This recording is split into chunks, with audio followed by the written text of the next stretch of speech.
Daily vlog sa mom of triplets. Papasok na nga sa Lunes pero hindi ko pa nga nalalaban yung uniform natin, Micah. Pero bago ang lahat, tara samahan nyo nga muna akong asikasuhin yung triplets kasi magsisimba nga kami ngayon. Mga time na to ay pinaliguan ko na nga yung triplets. Inuna ko na nga paliguan dyan si Macy. Tapos na nga rin silang kumain ng mga time na yan kaya pinaliguan ko na sila. Tapos ko na nga paliguan yung triplets. Ito naman nga mga tsinelas nila, yung mga pinagbabrasyan ko nga dahil sobrang dumi nga. Plano ko nga lang din kasing pagtsinelasin yung triplets kapag nagsimba nga kami. Pambihira lang naman makalabas itong triplets pero ngayong mga tsinelas nila sobrang dudumi. Natapos ko na nga linisan yung mga tsinelas ng triplets. Binalikan ko nga sila para nga naman talian yung mga buhok nila. Kung pagtapos nga maligo ng triplets, hindi ko nga yan agad sila tinatalian ng buhok basta basa pa nga yung buhok nila. Kaya naman kanina pagkatapos ko silang paliguan, hindi ko nga sila agad tinalian at yung mga tsinelas na nga lang muna nila yung nilinisan ko. Tapos ko na nga asikasuhin yung triplets at naka-ready naman na sila. Kaya naman yung sarili ko naman nga yung aasikasuhin ko. Gumising ako ng maaga para makaligo para nga pag nag-asikaso ko sa triplets, hindi nga ako nagmamadali na akala mo may humahabol pero wala naman talaga ang humahabol. Ano daw?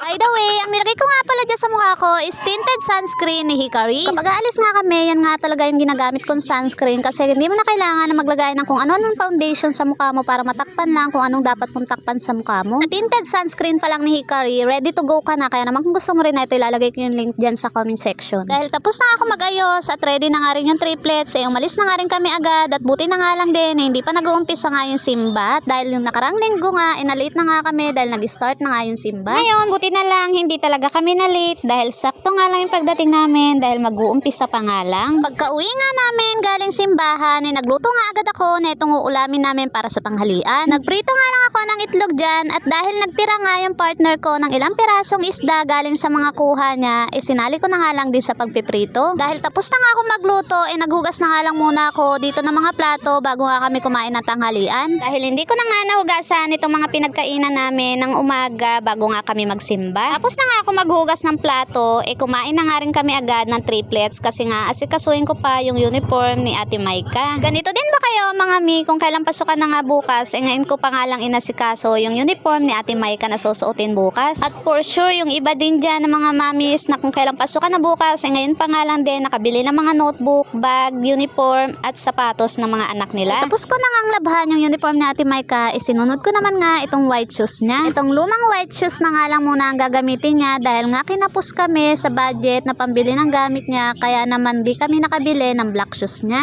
Pwede naman kasi itong white shoes sa school nila, hindi naman kasi ganun kahigpit yung school nila na kailangan naka black shoes din. Meron naman black shoes si Ate Micah kaso hindi na nga kakasya sa kanya. Kapag sinusuot niya nga na walang medyas, masikip na daw. Paano pa kaya kapag minedyasan niya? Kaya sabi ko sa kanya itong white shoes na lang muna yung gagamitin niya kapag nagkapera na nga lang tsaka na lang bibili ng black shoes. Habang busy nga ako sa paglalaba ng uniform at sapatos ni Ate Micah, pinatulog naman ni Ate Micah itong triplets. Kaya naman kung nakaabot ka nga hanggang dito, pwede ba kami makahingi ng isang share?